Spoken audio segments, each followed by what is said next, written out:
श्री स्वामी समर्थ। आज आपला स्वातंत्र्य दिन आहे। स्वातंत्र्य दिनाच्या सगळ्या आपल्या भारतवासियांना शुभेच्छा। स्वातंत्र्य दिन भारताचा असल्यावर बहुतेक लोक हा सुट्टीचा दिवस आहे म्हणूनच एन्जॉय करतात, पण मला असं वाटतं की स्वातंत्र्यासाठी अनेक जणांनी आपल्या प्राणांची आहुती दिली आहे आणि त्याचं स्मरण आपण ठेवणं हे फार गरजेचं आहे। बऱ्याच वेळा असं होतं की आपण आपल्या मुलांना घेऊन 15 ऑगस्ट आहे, मग शनिवार असेल तर आज शनिवार आला, उद्या रविवारी मस्त पिकनिक करूया, किंवा शुक्रवारी जर स्वातंत्र्य दिन आला तर शुक्रवार शनिवार रविवार 3 दिवस सुट्टी आहे, बुकिंग होतं आणि आपण लांब लांब मस्त पिकनिकला जातो। पण हे स्वातंत्र्य आपल्याला ज्यांनी मिळवून दिलं आहे, ज्यांनी आपल्या घरादारांवर तुलसीपत्र ठेवलं आणि स्वातंत्र्यासाठी लढले, मग अगदी ती लहान मुलं सुद्धा होती, भगतसिंग, सुखदेव हे सुद्धा त्याच्यामध्ये होते, मंगल पांडे, राणी लक्ष्मीबाई 1857च्या युद्धामध्ये त्यांनीही खूप लढाई केली, इंग्रजांविरुद्ध बंड पुकारलं आणि अक्षरशः रक्तांच्या धारोळ्यात त्यांनी आपले प्राण सोडले। आपण हे आपल्या मुलांना सांगत नाही। आज आपण जे शांततेचं सुख समाधानाचं आयुष्य जगतो आहोत ते त्यांच्या बलिदानामुळे हे आपण आपल्या मुलांना सांगितलं पाहिजे। इतर देशांमध्ये एक छोटीशी गोष्ट सांगते की इतर म्हणजे रशियामध्ये एक दिवस असंच शनिवार रविवार होता आणि तिथे एक पीस पार्क नावाचं एक उद्यान आहे, तिथे नवीन लग्न झालेले जोडपं तिथे आलेलं होतं आणि तिथे त्या पीस पार्कमध्ये रशियाला स्वातंत्र्य मिळवण्यासाठी अनेक युद्ध लढावी लागली आणि त्या युद्धांमध्ये जे जे लोक मरण पावले आहेत त्यांचे स्टॅच्यूज तिथे त्या पीस पार्कमध्ये लावलेले आहेत आणि तिथे एक मोठा पिलर आहे आणि त्या पिलरवर युद्ध कुठली कुठली झाली आणि त्याच्यात कोण कोण योद्धे मारले गेले हे सगळं लिहिलेलं आहे। तर प्रत्येक लग्न रशियामध्ये जेव्हा होतं तेव्हा त्यांच्याकडे अशी प्रथा आहे की लग्न झालेल्या जोडप्यांनी जवळच कुठलं एखादं स्मारक असेल वीर पुरुषांचं, तिथे जाऊन त्यांनी भेट द्यायची, तिथे ज्यांनी आपल्याला स्वातंत्र्य मिळवून दिलेलं आहे अशा लोकांचे आपण आशीर्वाद घ्यायचे, ही तिथली प्रथा आहे। आणि या रशियातला प्रत्येक मुलगा हा त्याच्या आधीच्या आयुष्यात मिलिटरीमध्ये सहभागी झालेला असतो आणि तिथे त्यांनी काम केलेलं असतं, त्यांच्याकडे हे कंपल्सरी असतं आणि मगच त्याला पुढचं त्याचं काही कुठल्या क्षेत्रामध्ये त्याला काम करायचं असतं ते करायला लागतं, पण कंपल्सरी प्रत्येक रशियातल्या मुलाला हे मिलिटरीमध्ये जावंच लागतं। मग त्यावेळेस त्याचा जो युनिफॉर्म असतो तो युनिफॉर्म त्याला घालून लग्नाच्या दिवशी या वीर स्मारक जी आहे तिथे जावं लागतं, तिथे जाऊन आशीर्वाद घ्यावा लागतो आणि ही जी मुलं आहेत ही लग्न झाल्यावर जिथे आशीर्वाद घ्यायला जातात ती खूप आदराने या ठिकाणी जातात आणि तिथे आपल्या पूर्वजांचा ते आशीर्वाद घेत असतात। आपण आपल्या मुलांना हे कधी सांगतो का की नाही असं करावं? आपल्या लग्नांमध्ये तर वेगळीच गोष्ट असते, साड्या कुठल्या खरेदी करायच्या, दागिने कुठले घालायचे, कुठल्या ब्युटिशियनला बोलवायचं, जेवणाला काय काय मेनू ठेवायचा आणि हे सगळं करता करता मुलीच्या वडिलांना इतकं कर्ज होतं की आयुष्यभर कमवलेला पैसा लग्नात घालवायचा आणि किंवा लग्नासाठी कर्ज काढायचं आणि उरलेलं आयुष्य हे कर्ज फेडण्यासाठी घालून द्यायचं, असंच आपल्याकडे लग्नाची प्रथा आहे। तर खरंच हे योग्य आहे का? तर प्रत्येकाने हे लक्षात ठेवा। लग्नाच्या नंतर आपण जसं देवळात ग्रामदैवत असते, दगडूशेठ गणपती आहे, पुण्यामध्ये म्हणाल तर जोगेश्वरीला जातो, दगडूशेठला जातो. नक्कीच देवतांचे आशीर्वाद घ्यावेत. पण निदान आपण ज्यांच्यामुळे आज सुखासमाधानाने राहतो आहे, असे महात्मा गांधी, पंडित जवाहरलाल नेहरू, इंदिरा गांधी, या सगळ्यांची सुद्धा आपण आठवण ठेवलेली पाहिजे. राजीव गांधी आहेत.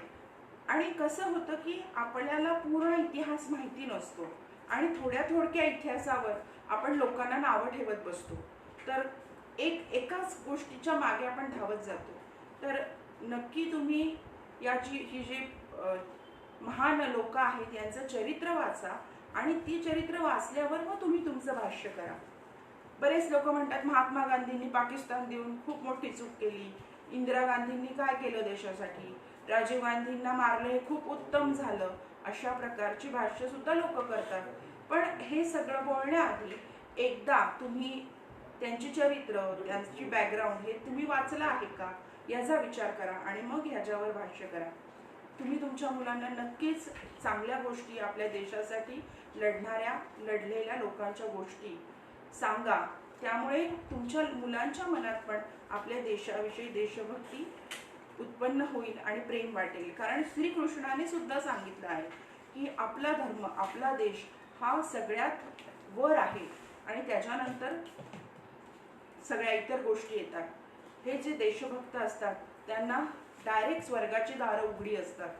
त्यामुळे ह्या गोष्टी जरूर तुम्ही तुमच्या मुलांना सांगा. मीही माझ्या श्रीला, समर्थला, प्रांजलला हे नक्कीच सांगायचा प्रयत्न करीन की आज आपल्याला ज्यांच्यामुळे स्वतंत्रता मिळाली आहे, स्वातंत्र्य मिळालं आहे, त्यांची आठवण ही नक्कीच ठेवायची आणि त्यांच्याविषयी आदर आपल्या मनामध्ये आणि मुलांच्या मनामध्ये आपल्याला निर्माण केला पाहिजे. तरच पुढची पिढी ही चांगल्या विचारांची निर्माण होईल. सगळ्याच गोष्टी हिंसेने, एखाद्याला खूप नावं ठेवून दुसऱ्याची खूप निंदा करायची आणि एकच माणूस चांगला आहे त्याचेच गुणगान गायचे असं नसतं. कुठलीही गोष्ट परिपूर्ण व्हायला सगळ्यांची साथ लागत असते. आणि आश्चर्याची गोष्ट तुम्हाला सांगायची म्हणजे या रशियामध्ये तीन इंडियन लोकांचे सुद्धा स्टॅच्यू आहेत. हे जे त्यांचे पीस पार्क वगैरे आहे तिथे 3 इंडियन लोकांचे स्टॅच्यू आहेत. ते म्हणजे महात्मा गांधी, पंडित जवाहरलाल नेहरू आणि इंदिरा गांधी. म्हणजे मला असं कधी कधी वाटतं फॉरेनर लोकांना आपल्या लोकांची जेवढी किंमत आहे तेवढी आपल्या लोकांना, आपल्या भारतातल्या लोकांना जवळजवळ नाही किंवा मुळीच नाही अशी गत आता झालेली आहे. म्हणजे उठसूट असं लोकांना वाटतं की आमचा मुलगा ना फॉरेनला आहे, आमची मुलगी फॉरेनला आहे, ती भरपूर पगार कमवते आणि आम्ही मुलांची बाळणपणं करायला फॉरेनला जातो. हे सांगताना तर आई वडिलांना इतका आनंद होत असतो. म्हणजे हा ज्याचा त्याचा वैयक्तिक प्रश्न आहे. पण मला असं वाटतं जरूर तुम्ही शिक्षण घ्या, चांगलं शिक्षण घ्या. अजून पुढचं शिक्षण घेण्यासाठी, रिसर्च करण्यासाठी तुम्ही नक्की फॉरेनला जा. पण परत मात्र आपल्या देशाकडे परत या. तिथे स्थायिक होऊन ग्रीन कार्ड मिळाल्यावर तुम्हाला काय मोठा आनंद होतो हे मला मुळीच कळत नाही. आणि हे मला स्वतःला, हे माझं वैयक्तिक मत आहे, इतरांचं याच्यात काही नाही आणि कोणी याचं मनावर पण घेऊ नका. पण मला असं वाटतं की आपल्या मायदेशी प्रत्येकाने यावं. कारण आज अशी स्थिती आहे ना की म्हातारे आईवडील घरामध्ये असतात, मुलं फॉरेनला असतात, आईवडिलांना काही आजार झाले, हार्ट अटॅक्स आले किंवा इतर छोटे मोठे आजार झाले तर त्यांच्याकडे लक्ष द्यायला कुणीही नसतं. का तर मुलं फॉरेनला आहेत आणि पैसे पाठवतात. पैसे पाठवले म्हणजे सगळं होत नसतं. त्यामुळे नक्की याचा विचार करा. शिकायला नक्की जा, पण परतून मात्र आपल्या मातृभूमीकडे परत या. तेच तुमचं खरं घर आहे. कितीही तुम्ही फॉरेनचा अगदी त्याचं मी फॉरेनर हे वगैरे केलं तरी ती लोक तुम्हाला भारतात मान मिळणार आहे तो तिथे नक्कीच मिळणार नाही. आणि जो आपल्या मातृभूमीचे ऋण फेडू शकत नाही, त्यांनी किती पैसा कमवला तरी तो माझ्या दृष्टीने शून्यच आहे. आणि हे तुम्ही आत्तापासूनच आपल्या मुलांना सांगायला लागा की जे काही आहे ते बाबा तू आपल्या इंडियात, भारतात कर, बाहेर जाण्याच्या भानगडीत पडू नको. आणि त्यासाठी तुम्ही तुमचे लाखो रुपये त्यांच्या शिक्षणासाठी, का तर मुलगा फॉरेनला आहे म्हणून खर्च करू नका. इथेच राहून त्यांना काय करायचं ते करू दे. आणि इथे राहून तो जेवढा प्रगतशील होईल ते फॉरेनमधल्या चुकीच्या गोष्टींच्या मागे लागून किंवा चुकीच्या संस्कृतीकडे जाऊन होणार नाही. शेवटी भारतीय संस्कृती ती भारतीय संस्कृतीच आहे. तर देशाविषयी प्रेम प्रत्येकाच्या मनात असू दे आणि हा आपला भारत देश सदैव सर्व जगावर राज्य करू दे, अशीच माझी इच्छा आहे. आता आपण आपल्या 7व्या अध्यायाला सुरुवात करत आहोत. या भागवत महापुराणातला 6वा अध्याय आपण गुरुवारी ऐकलेला आहे. त्याच्यात विराट पुरुषाचं वर्णन सांगितलेलं आहे. आणि आता 7व्या अध्यायापासून ब्रह्मदेव नारदांना भगवंताच्या विविध लीला ज्या आहेत, लीलावतारांच्या कथा सांगत आहेत. खरं तर या सगळ्या ज्या कथा आहेत त्या इथे थोड्या छोट्या छोट्या रूपात, संक्षिप्त रूपात दिलेल्या आहेत. कारण त्याचं असं आहे की पुढे जे अध्याय येणार आहेत त्या अध्यायांमध्ये या ज्या कथा छोट्या स्वरूपात कथा सांगण्यात आल्या त्या पूर्ण विस्तृत रीतीने पुढच्या अनेक अध्यायांमध्ये सांगण्यात आल्यामुळे इथे त्या संक्षिप्त रूपात आहेत. तर आता आपण संक्षिप्त रूपातच पाहणार आहोत आणि पुढे मग पुढच्या अध्यायांमध्ये जशा त्या कथा येतील त्या आपण सविस्तर रीतीने पाहणारच आहोत. ब्रह्मदेव जे आहेत ते नारदांना म्हणतायत की प्रलयाच्या पाण्यामध्ये जेव्हा सगळी पृथ्वी बुडून गेली तेव्हा या पृथ्वीचा उद्धार करण्यासाठी, म्हणजे उत्पत्ती, स्थिती आणि लय या तिन्ही गोष्टी हा भगवंतच करत असतो. उत्पत्ती हे ब्रह्मदेव करत असतात आणि स्थिती हे भगवान विष्णू करत असतात, लय हे भगवान शंकर करत असतात. तर ब्रह्मदेव असं सांगतायत की प्रलयाच्या पाण्यामध्ये जेव्हा पृथ्वी पूर्णपणे बुडून गेली आहे तेव्हा या पृथ्वीचा उद्धार करण्यासाठी भगवानांनी संपूर्ण यज्ञमय असे वराह शरीर धारण केलेले आहे. पाण्यामध्ये, आणि या पृथ्वी ज्या पाण्यामध्ये बुडालेली आहे त्या पाण्यामध्ये आदि दैत्य हिरण्याक्ष लढण्यासाठी या भगवानांच्या समोर आलेला आहे. हिरण्याक्ष जेव्हा लढण्यासाठी समोर आलाय तेव्हा भगवंत खूप चिडलेले आहेत. इंद्राने यापूर्वी ज्याप्रमाणे त्याच्या वज्राने पर्वताचे पंख छाटून टाकले होते, म्हणजे ही पुराण कथा आहे की पूर्वी पर्वतांना पंख होते. तर ती गोष्ट वेगळी आहे, ती पुढे येणारच आहे, ती पाहणार आहोत आपण. तर इंद्राने पूर्वी ज्याप्रमाणे पर्वताचे पंख आपल्या वज्राने छाटून टाकलेले आहेत त्याप्रमाणे भगवानांनी आपल्या दाढेने हिरण्याक्षाचे तुकडे तुकडे करून टाकलेले आहेत. पुढे हा त्यांचा वराह अवतार भगवंताचा आहे. पुढचा अवतार ब्रह्मदेव नारद मुनींना असं सांगतायत की प्रभूंनी रुची नामक प्रजापतीपासून आकुतीच्या ठिकाणी सुयज्ञाच्या रूपाने अवतार घेतलेला आहे. या भगवान विष्णूंनी, भगवान श्रीकृष्णांनीच म्हणजे प्रजापतीपासून सुयज्ञ नावाच्या रूपाने अवतार घेतला आहे. त्या अवतारात त्यांनी दक्षिणा नावाच्या पत्नीपासून सुयम नावाच्या देवतांना उत्पन्न केलं आहे. भगवंताचा इथे अवतार आहे सुयज्ञ आणि या सुयज्ञ अवतारामध्ये त्यांनी दक्षिणा नावाच्या मुलीशी लग्न केलेले आहे आणि तिच्यापासून सुयम नावाच्या देवतांना त्यांनी उत्पन्न केलेलं आहे. आणि तिन्ही लोकांवर आलेली मोठी मोठी संकट ही या सुयम देवतांनी नष्ट केली आहे. आणि म्हणूनच स्वयंभू म्हणूने त्यांना हरी असं नाव ठेवलेलं आहे. हा सुयज्ञ पहिला अवतार वराह झालाय, दुसरा सुयज्ञ झालाय. आता तिसरा अवतार नारद मुनींना ब्रह्मदेव सांगतायत की कर्दम प्रजापतीच्या घरी देवहूतीच्या ठिकाणी 9 बहिणींसह भगवंतांनी कपिल रूपाने अवतार धारण केला आहे. तिसरा जो अवतार आहे भगवंतांचा तो कपिल आहे. कपिल मुनींनी तिथे भगवंतांनी अवतार घेतलेला आहे आणि त्यांना त्यावेळेस 9 बहिणी होत्या आणि आपल्या मातेला या कपिल अवतारात भगवंतांनी आपल्या मातेलाच उपदेश केला आहे आणि आपल्या मातेच्या मनातील सगळा मल आणि 3 गुण म्हणजे सत्व रज तम गुण पूर्णतः या कपिलांनी धुवून टाकलेले आहेत. आणि त्यामुळे या भगवंताची आई म्हणजे ही जी माता आहे ती पूर्णपणे या सगळ्या गोष्टीतून निवृत्त झाली आहे आणि स्वतः ती कपिल भगवानांच्या मूळ स्वरूपात विलीन झाली आहे. म्हणजे आपण तिसरा जो भगवंतांचा अवतार पाहिला आहे तो कपिल आहे. प्रथम वराह, दुसरा सुयज्ञ, तिसरा कपिल. पुढे भगवंतांना पुत्र रूपाने, ही गोष्ट आपल्या सगळ्यांना माहितीच आहे की भगवंतांना पुत्र रूपाने प्राप्त करून घ्यावे अशी महर्षी अत्रींची खूप मनापासून इच्छा आहे आणि त्यासाठी त्यांनी खूप तपश्चर्या केलेली आहे. मग त्यांच्यावर प्रसन्न होऊन भगवंतांनी त्यांना एक दिवस असा वर दिला आहे की मी स्वतःला तुम्हाला दिले आहे. म्हणजे भगवंत अत्री ऋषींना असं सांगतायत की हे अत्री ऋषी, मी म्हणजे हे मी भगवंत स्वतःला तुम्हाला दिले आहे.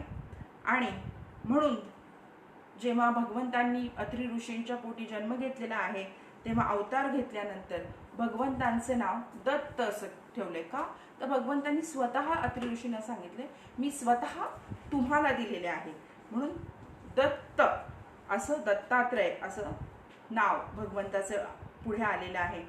आणि पुढे या भगवंत दत्तात्रयांच्या चरणकमलांपाशी आपलं शरीर पवित्र करून राजा यदून भोग मोक्ष या दोन्ही सिद्धी प्राप्त करून घेतलेल्या आहेत.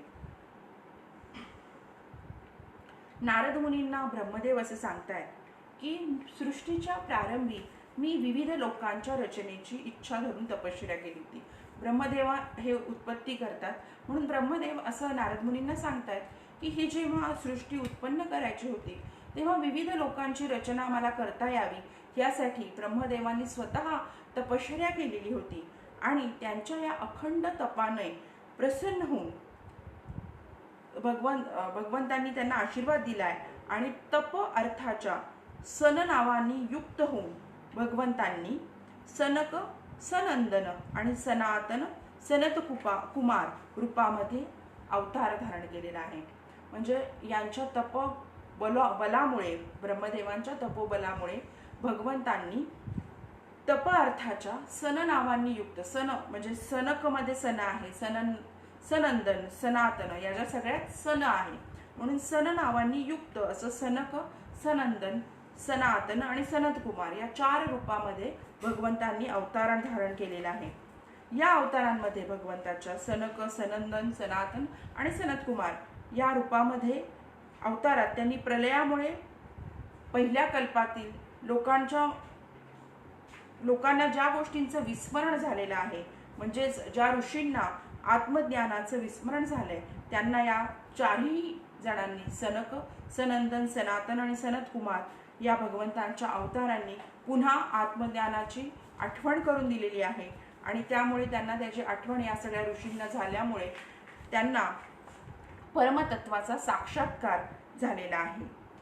पुढे हे प्रभूंचे अवतार आहे. पुढे जो अवतार आहे तो धर्माची पत्नी दक्ष कन्या हिच्यापासून नरनारायणाच्या रूपामध्ये भगवंतांनी पुन्हा अवतार घेतलेला आहे. आणि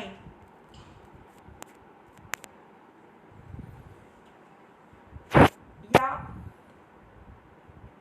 इंद्राने पाठवलेली कामसेना अप्सरा त्यांना पाहताच त्या आत्मस्वरूप भगवंताच्या तपस्येमध्ये तिने विघ्न आणू शकलेली नाही. या ज्या सगळ्या गोष्टी आहेत इथे फार संक्षिप्त रूपात आहे, त्या पुढे येणारच आहेत, त्यामुळे मी इथे विस्ताराने सांगत नाहीये. काही ठिकाणी तुम्हाला त्याचा लिंक लागणार नाही, पण पुढे ते पुन्हा रिपिटेशन होईल, म्हणून मी इथे जे आहे थोडक्यात तेच तुम्हाला सांगते की आता इथे तुम्हाला वाटेल ही धर्माची पत्नी दक्ष कन्या तिच्या रूपात कसा अवतार घेतला भगवंतांनी, त्या पूर्ण डिटेल कथा पुढे आहेतच, म्हणून इथे आपण थोड्या स्वरूपात पाहत आहोत. तर इथे त्यांनी नरनारायणाच्या रूपामध्ये भगवंतांनी अवतार घेतलेला आहे. शंकर हे स्वतःच खूप रागीट आहेत आणि या शंकरांनी कामदेवाला भस्म केलंय हे आपल्याला सगळ्यांना माहितीच आहे. तर इथे त्यांनी म्हटलेलं आहे की हे जे शंकर इतके रागीट आहेत त्यांनी त्यांच्या कटाक्षाने कामदेव हे भस्मसात झालेले आहेत. तर तोच क्रोध नरनारायणाच्या निर्मल हृदयात प्रवेश करण्या अगोदरच थरथर कापतो. मग त्या कामाचा त्यांच्या हृदयात कसा बरं प्रवेश होऊ शकेल, असं इथे ब्रह्मदेव नारद मुनींना सांगत आहेत. राजा उत्तानपादाच्या जवळ बसलेल्या ध्रुव बाळाला, ही गोष्ट सगळ्यांना माहिती आहे की ध्रुव बाळाला त्याची सावत्र जी आई आहे तिने मांडीवर बसू नको असं सांगितलेलं आहे. ध्रुव बाळ लहानच आहेत, त्यांना वाईट वाटतं की आपल्याला आपली सावत्र आई वडिलांच्या मांडीवर बसून देत नाहीये आणि म्हणून ते रडतायत. तेव्हा त्यांची खरी आई त्यांना सांगते की बाळा, तू या स्थानासाठी रडतोयस तर तू भगवंताचं ओम नमो भगवते वासुदेवाय हा जप कर, मग भगवंत तुला जी जागा देईल तिथून तुला कोणीही उठवू शकणार नाही. त्याप्रमाणे हे ध्रुव जे आहे, ध्रुव बाळ जो आहे तो त्याची आराधना करतोय आणि या ध्रुवाला भगवंतांनी अढळपद दिलेलं आहे. ही गोष्ट आपल्याला सगळ्यांना माहिती आहे. पुढे कुमार्गाला लागलेल्या वैनाचे ऐश्वर्य आणि शौर्य ब्राह्मणाच्या हुंकाररूपी वज्राने जळून भस्म झाले. आता हा वैना जो आहे तो कोण होता, त्याची ही एक गोष्ट आहे, तर ती आपण आज फक्त पाहूया की पुष्पारणला प्रभा आणि दोषा नावाच्या 2 पत्न्या होत्या. पुष्पारणा म्हणजे हा एक राजा होता आणि त्याला प्रभा आणि दोषा नावाच्या 2 पत्नी होत्या. त्यापैकी प्रभेला, जी प्रभा होती, तिला प्रातः आणि मध्यदिन आणि सायं असे 3 पुत्र झाले. म्हणजे आपण जे दिवसाचे 3 प्रहर पाहतो, सकाळ, दुपार आणि संध्याकाळ, असे ह्या प्रभेला 3 पुत्र आहेत. प्रातः म्हणजे सकाळ, मध्यदिन म्हणजे दुपार आणि सायं म्हणजे सायंकाळ, असे 3 पुत्र या प्रभेला झालेले आहेत. आणि या राजाची जी दुसरी पत्नी होती दोषा, त्या दोषेला प्रदोष आणि निशिथ म्हणजे प्रदोष म्हणजे तिन्ही सांजेची वेळ आणि निशिथ म्हणजे मध्यरात्रीची वेळ आणि वृष्ठ म्हणजे पहाट, असे 3 पुत्र झाले. म्हणजे जी पहिली प्रभा होती तिला सकाळ, दुपार, संध्याकाळ असे 3 पुत्र आहेत आणि जी दुसरी पत्नी दोषा होती तिला तिन्ही सांज, मध्यरात्र आणि पहाट असे 3 पुत्र झालेले आहेत. या वृष्ठाला म्हणजे या दोषेचा जो तिसरा मुलगा होता वृष्टा, त्याची पत्नी पुष्करणी, या पुष्करणीपासून सर्वतेज नावाचा म्हणजे सूर्य नावाचा पुत्र झालेला आहे. आणि त्यालाच आकुती नावाच्या पत्नीपासून चक्षु नावाचा पुत्र झालेला आहे. चक्षु मनुची पत्नी नडवला, हिला पुरु, कुत्स, त्रित, धूम्न, सत्यवान अशी 12 सत्वगुणी पुत्र झालेले आहेत. त्यापैकी पत्नी पुष्करणीपासून अंग, सुमना, ख्याती, कृतू, अंगिरा आणि गय असे 6 पुत्र झाले. आता खरी कथा इथे आहे की अंगाची जी पत्नी आहे सुनीथा, हिला क्रूर कर्माचा वेन नावाचा पुत्र जन्माला तिने घातलेला आहे. या अंगाची पत्नी जी होती ती सुनीत, हिला क्रूरकर्मा, सुनीत ही जी होती ती मृत्यूची कन्या होती. तर हिला साहजिकच ती मृत्यूची कन्या आहे. जरी अंग चांगल्या कुटुंबातून आला असला तरी सुनीत ही मृत्यूची कन्या असल्यामुळे त्यांना क्रूर असा वेन नावाचा पुत्र झालेला आहे. हा जो वेन होता तो जन्मल्यापासूनच खूप दुष्ट कर्म करत असायचा आणि त्याच्या दुष्ट कर्मामुळे अंगराजाची सगळी प्रजा ही खूप दुःखी कष्टी झालेली आहे. जो अंग होता तो राजा म्हणून खूप चांगला होता, शील संपन्न होता, सज्जन होता. हा अंग ब्राह्मण भक्त होता आणि खूप मोठा महात्मा होता.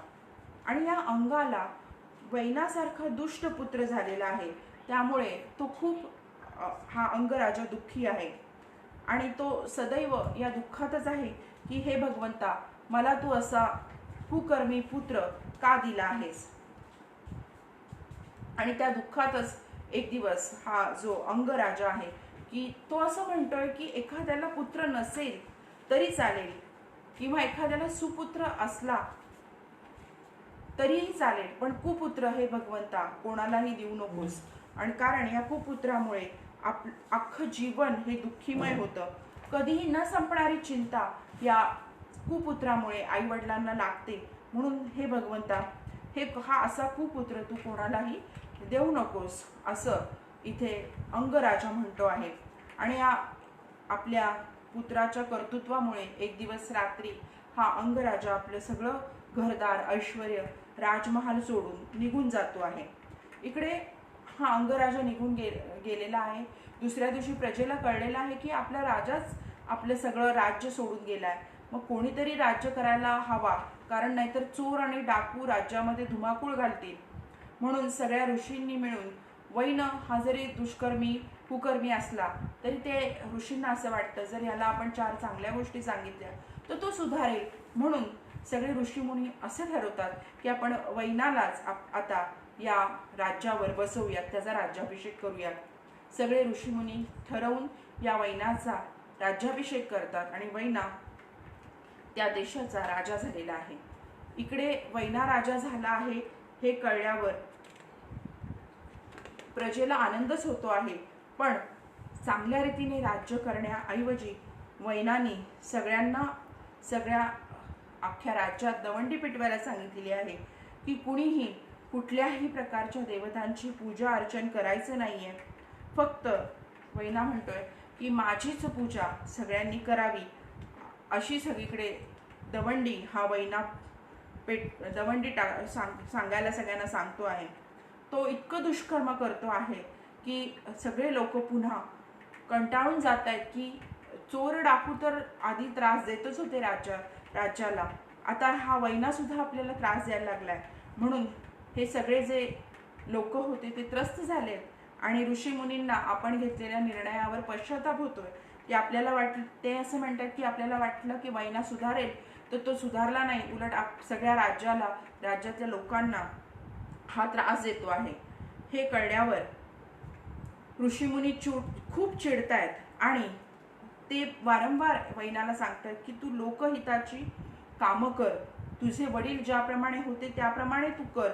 पण वैना काही ते ऐकत नाहीये आणि म्हणून ऋषीमुनी सगळे चिडत आहेत आणि या दुराचार्याला आपण राजसिंहासनावर बसवून खूप मोठी चूक केली आहे असं ते म्हणतायत. कारण हा स्वतः वैना यज्ञपती विष्णूंची सारखा निंदा करत असतो. ज्या कृपेमुळे त्याला हे सगळं ऐश्वर्य मिळालेलं आहे त्या श्रीहरींची निंदा हा वैना करत असतो. त्यामुळे सगळेजण चिडलेत आणि अखेर हे सगळे ऋषीमुनींनी आपला क्रोध प्रगट केला आहे आणि केवळ या ऋषीमुनींच्या हुंकाराने ह्या वैनाचा मृत्यू झालेला आहे. तर इथे अशी ही वैनाची गोष्ट आहे की ऋषीमुनींनी हुंकाराने त्या वैनाला मृत्युमुखी पाडलेला आहे. आणि हा जेव्हा वैना मृत्युमुखी पडला आहे आणि तो नरकात जायला निघालेला आहे तेव्हा ऋषींनी प्रार्थना केल्यावर भगवंतांनी त्यांच्या शरीर मंथनातून म्हणजे हा जो वैना असतो त्याच्या शरीराचं मंथन करून पृथ्वीच्या रूपाने भगवंतांनी अवतार धारण केलेला आहे आणि त्याची नरकात जाण्यापासून मुक्तता केलेली आहे. अशा प्रकारे पुत्र शब्दाचे सार्थक केले आहे. त्याच अवतारात पृथ्वीला या भगवंतांनी पृथ्वी अवतार घेतलेला आहे. भगवंतांनी इथे पृथ्वी अवतारात भगवंतांनी पृथ्वीला गाय बनवून तिच्यापासून जगासाठी सर्व वनस्पती निर्माण केलेल्या आहेत. प्रत्येक भगवंतांनी जो अवतार घेतलेला आहे तो लोककल्याणासाठी लोकहितासाठी आहे.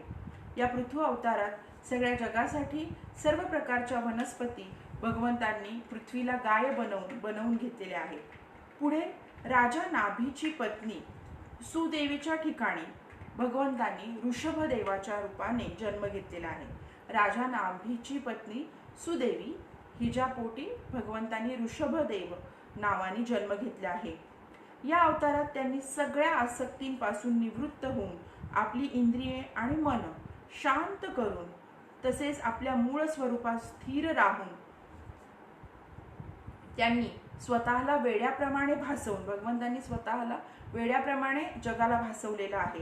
त्यांनी योगाचरण भगवंतांनी केलेलं आहे आणि या अवस्थेला आपण परमहंस पद किंवा अवधूतचर्या असं म्हणतो. तर हा भगवंतांचा ऋषभदेवाचा जो अवतार आहे त्याला परमहंस पद किंवा अवधूतचर्या असं नाव दिलेलं आहे. हा अवतार राजा नाभीची पत्नी सुदेवीच्या ठिकाणी वृषभदेवाच्या रूपाने भगवंतांनी घेतलेला आहे. पुढे यज्ञ रूपाने यज्ञात सुवर्णासारखी कांती असलेल्या हयग्रीवाच्या रूपाने भगवंतांनी अवतार घेतला आहे. भगवंतांचा हा अवतार वेदमय, यज्ञमय आणि सर्व देवमय आहे. हा जो हयग्रीवाचा अवतार जो भगवंतांनी घेतलेला आहे तो अवतार वेदमय, ज्ञानमय, यज्ञमय आणि सर्व देवमय असा आहे. या भगवंतांच्या नासिकेतून वाहणाऱ्या श्वासातूनच त्यावेळेस वेदवाणी प्रकट झाली आहे. म्हणजे जेव्हा प्रलय होऊन सगळी पृथ्वी नष्ट झाली आहे त्याच्यानंतर भगवंतांनी हे वेगवेगळे अवतार घेतले आणि पृथ्वीवर पुन्हा वेद नंतर अनेक चांगल्या गोष्टी निर्माण करण्यासाठी इथे आपण पृथ्वीला गाय बनवून वनस्पती निर्माण केलेल्या आहेत. अशा चांगल्या गोष्टी निर्माण करण्यासाठी भगवंतांनी वेगवेगळे अवतार इथे घेतलेले आहेत. चाशुक मन्वंतरांच्या शेवटी भावी मनु सत्यव्रताने भगवंतांना मत्स्य रूपाने प्राप्त करून घेतले. याची ही गोष्ट आपल्याला माहिती आहे. त्यावेळी पृथ्वीरूप नौकेचा आश्रय असल्या कारणाने सर्व जीवांचे ते आश्रय बनलेले आहे. प्रलयाच्या त्या भयंकर पाण्यात माझ्या मुखातून पडलेले वेद घेऊन ते त्यातच विहार करीत राहिले.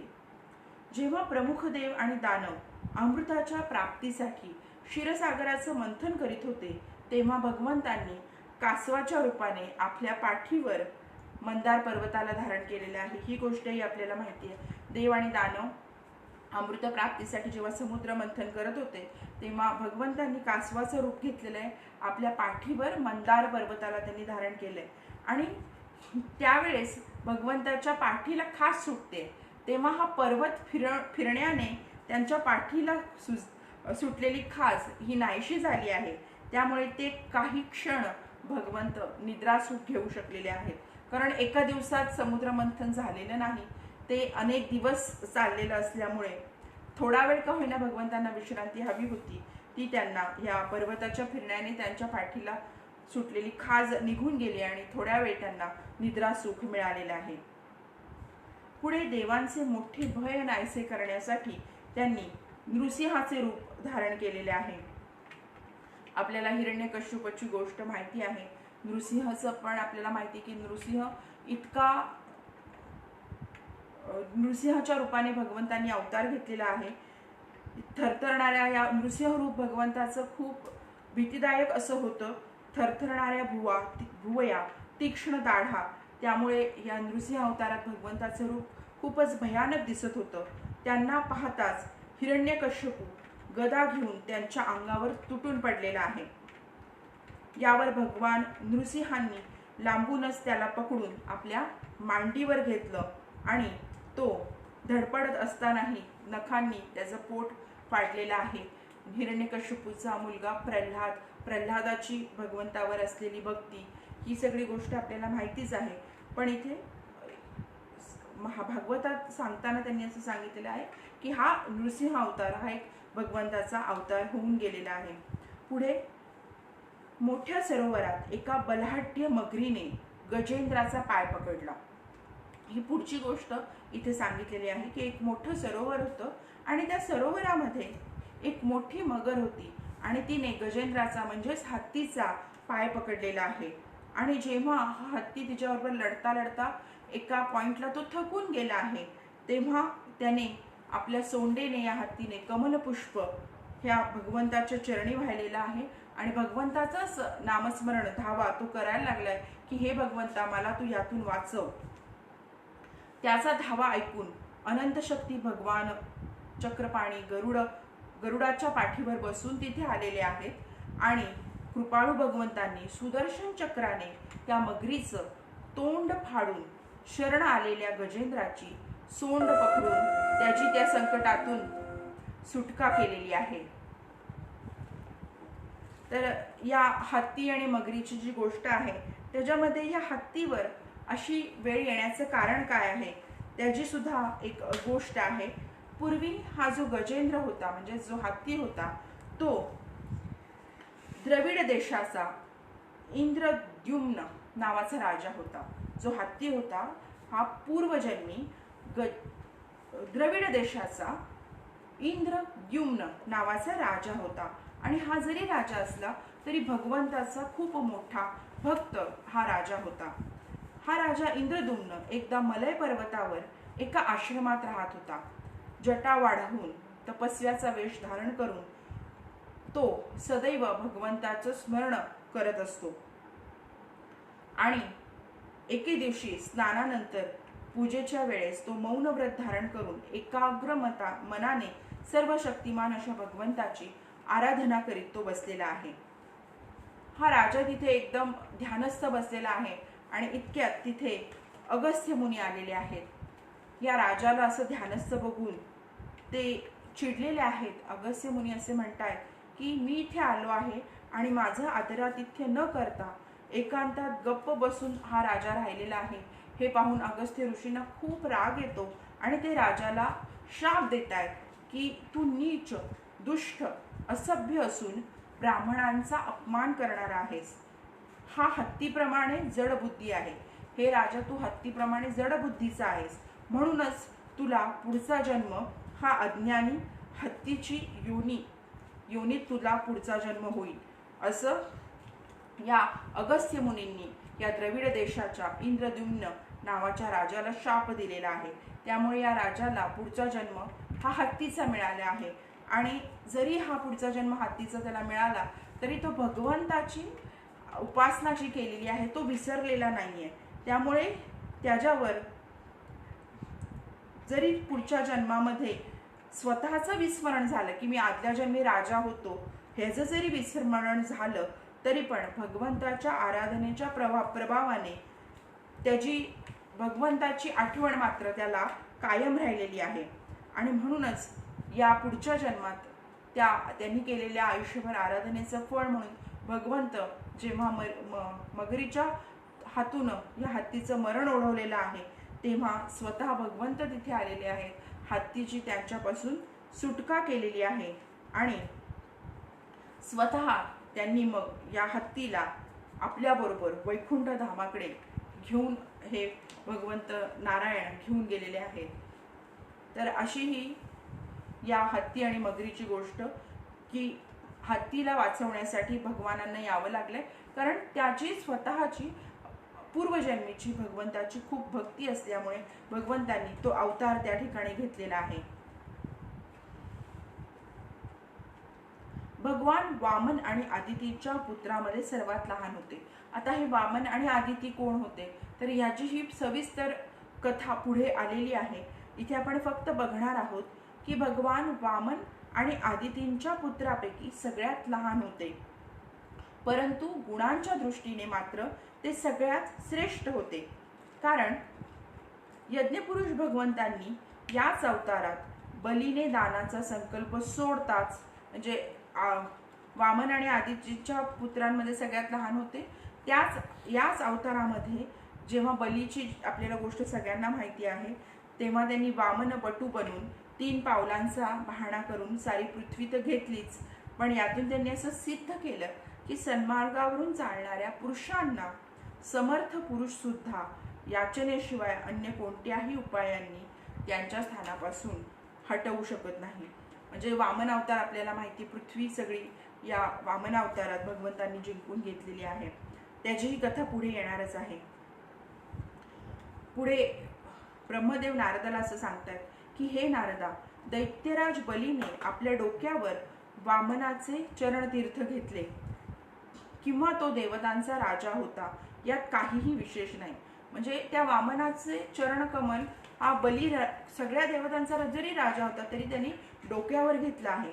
आपल्या दिलेल्या वचनाच्या विरुद्ध काही करण्याला तो तयार नव्हता. त्यांनी वचन दिलं होतं की तू मागशील ते देईल. बटूला त्यांनी वचन हे दिलं असल्यामुळे तो त्याच्या वचनाच्या विरुद्ध गेलेला नाही. त्यांनी जेव्हा त्याच्या डोक्यावर पाय ठेवला आहे बलीच्या, तेव्हाही तो त्यांनी आनंदाने स्वीकार केलेला आहे. म्हणून हे जे सिद्ध पुरुष असतात, सन्मार्गावरून जाणारे जे पुरुष असतात, त्यांना कधीही आपल्या वचनावरून आपल्या स्थानापासून हटू शकत नाहीत किंवा हटत नाहीत. त्यांनी एकदा जे वचन दिलं त्याचं ते पराकाष्ठेने पालन करतात, याच्यात त्यांना प्राणाची स्वतःच्या आहुती जरी द्यायला लागली तरी ते देतात. हे आपल्याला माहितीच आहे. राम अवतारात आपण पाहिलंय भगवंताचा राम अवतार. वडिलांनी दशरथ राजाने आपल्या कैकेयीला दिलेले जे वचन आहे त्या वचनाची पूर्ती करण्यासाठी म्हणून रामाने 14 वर्ष वनवास भोगलेला आहे.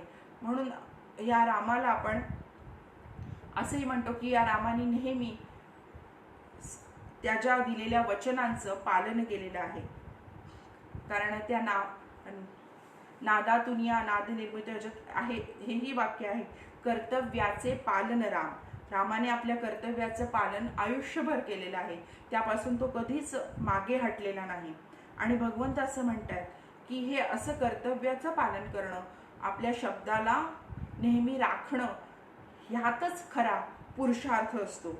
नाहीतर आजकाल असं झालंय, लोक सांगतात हो मी तुमच्यासाठी हे करेन ते करेन, मी तुम्हाला इकडे नोकरी मिळवून देतो, तुमचं अशा प्रकारे चांगलं करतो, आणि जेव्हा खरी करण्याची वेळ येते तेव्हा मात्र ते मागे हटतात. हे आपल्याला प्रत्येक ठिकाणी किंवा अशा प्रकारचे अनेक अनुभव प्रत्येक ठिकाणी येतात. कारण आता या गोष्टी आपल्याला इतक्या सामान्य वाटत आहेत, पण पूर्वीचा काळ असा नव्हता. दिलेला शब्द, दिलेली गोष्ट ही पाळायचीच, हेच त्यांचं ब्रीद होतं. पण आता ते सगळं काळाच्या ओघात विरून गेलेलं आहे. तर असा हा भगवंताचा वामन अवतार आपण पाहिलेला आहे. पुढे भगवंत ब्रह्मदेव नारदाला असं म्हणतात की हे नारदा, स्वतःच्या नावाने धन्य झालेले धन्वंतरी आपल्या फक्त नावानेच अनेक रोगांना ताबडतोब नष्ट करतात. म्हणजे पुढचा जो भगवंताचा अवतार आहे तो धन्वंतरी. मी मगाशीच सांगितलं की भगवंताचे प्रत्येक अवतार हे लोककल्याणासाठी आहेत. धन्वंतरी ही आयुर्वेदाची देवता आहे, आणि आपल्याला माहिती की आयुर्वेद आपलं इतकं महान आहे, यातल्या अनेक ज्या गोष्टी सांगितल्यात त्या इतक्या तंतोतंत रोगांवर उपाय करणारे आहेत. पण आपल्याला आता ॲलोपॅथीची इतकी सवय झाली आहे की आपल्याच देशातला आयुर्वेद आपण आता हळूहळू विसरायला लागलेलो आहे. तर या भगवंतांनी स्वतः धन्वंतरीच्या रूपाने अवतार घेतला आहे आणि मोठ्या रोगांना त्यांनी नष्ट केलेलं आहे. देवतांना अमृत पाजून अमर केलं आणि दैत्यांनी हरण केलेला यज्ञभाग देवांना मिळवून दिला. त्यांनीच या अवतार घेऊन या जगात आयुर्वेद प्रगट करून घेतलेला आहे. या आयुर्वेदाची एक छोटीशी गोष्ट मी तुम्हाला सांगते की हा आयुर्वेद किती उपयुक्त आहे. की एकदा म्हणजे मी लहान असताना बाबांना खूप उचकी लागली होती. इतकी उचकी की 3 दिवस बाबांना सतत उचकी होती. रात्री झोपताही त्यांना येत नव्हतं. आम्ही घरातले सगळे घाबरून गेलो. सगळी औषधं केली, ॲलोपॅथी केलं, सगळं केलं, पण काही केल्या बाबांची उचकी काही थांबत नव्हती. आणि रात्र झाली की आम्ही लाईट बंद करायचो, कारण दुसऱ्या दिवशी शाळा झोपायचं असायचं. पण रात्रभर बाबा मात्र बसून असायचे, कारण त्यांना इतकी उचकी लागायची. मग आईनी घरातच वेगवेगळी पुस्तकं होती, त्यातलं एक पुस्तक चाळता आईला एक उपाय सापडला की त्याच्यात त्यांनी असं लिहिलं होतं की लेंडी पिपळी जी आहे, ज्यांना पूर्वीच्या लोकांना हे माहिती असेल लेंडी पिपळी म्हणजे काय, ती अशी छोटीशी असते, त्याला लवंगीसारखी, आणि त्याच्यावर असे राऊंड्स असतात, त्याला लेंडी पिपळी म्हणतात. तर त्यांनी लिहिलं होतं की मधामध्ये फक्त 3 वेळा ती लेंडी पिपळी उघडायची आणि ते चाटायचं, त्यांनी उचकी थांबते. तर आईला असं वाटलं की दिलं आहे करून तर बघायला काय हरकत आहे, एवढ्या औषधांनी नाही झालं तर यांनी करून बघूया. तर तो उपाय आम्ही केला आणि लगेचच बाबांची उचकी थांबली. म्हणजे आयुर्वेद आपलं किती महान आहे. पण आपण साधी आपला आता एवढा करोना चालू आहे, पण प्रत्येक ठिकाणी डॉक्टर सांगताना हेच सांगतात की हळदीचं दूध तुम्ही दररोज घेत जा. हळद ही आपली किती उपयुक्त आहे, पण आपण याकडे दुर्लक्ष करतो. साधं आपण तुरटी जी म्हणतो ना, ती तुरटी सुद्धा इतकी उपयुक्त असते. पूर्वी प्रत्येकाच्या घरात तुरटी असायची. पाणी स्वच्छ करण्यासाठी तर तुरटी लागतेच, पण पूर्वी पुरुष मंडळी जी आहेत ती दाढी केल्यावर गालावरनं तुरटी फिरवायचे, म्हणजे ती अँटीसेप्टिकचं पण काम करते. एवढंच काय की श्रीचा एकदा ना खूप दाढ दुखत होती आणि रात्रीची वेळ होती आणि काहीच करू शकत नव्हते मी, कारण जे औषध वगैरे आणायचे ते दुसऱ्या दिवशी, आणि तो एवढा लहान होता की त्याला ते औषधं घेऊन बरं करणं पण अवघड होतं. मग एके ठिकाणी मी वाचलं होतं की तुरटी जी आहे ती 3 वेळा पाण्यात फिरवायची फक्त आणि त्याच्या चुळा भरायच्या. तर मी जाऊन तुरटी आणली मेडिकल शॉपमधनं. ती त्याला त्या पाण्यामध्ये 3 वेळा फिरवली आणि त्याला त्या पाण्याने चुळा भरायला लावल्या. तर खरोखर त्याची लगेचच दाढदुखी थांबली. हाच उपाय आम्ही समर्थसाठी पण केला, त्याची पण दाढदुखी थांबली. म्हणजे आयुर्वेदात आपल्या इतके चांगले चांगले उपाय आहेत आणि या सगळ्याचे साईड इफेक्ट्स आपल्या शरीरावर काही होत नाहीत. या ॲलोपॅथिकच्या काही आजार असे असतात तिथे ॲलोपॅथीशिवाय दुसरा उपाय नसतो, तेव्हा जरूर ॲलोपॅथी करावी.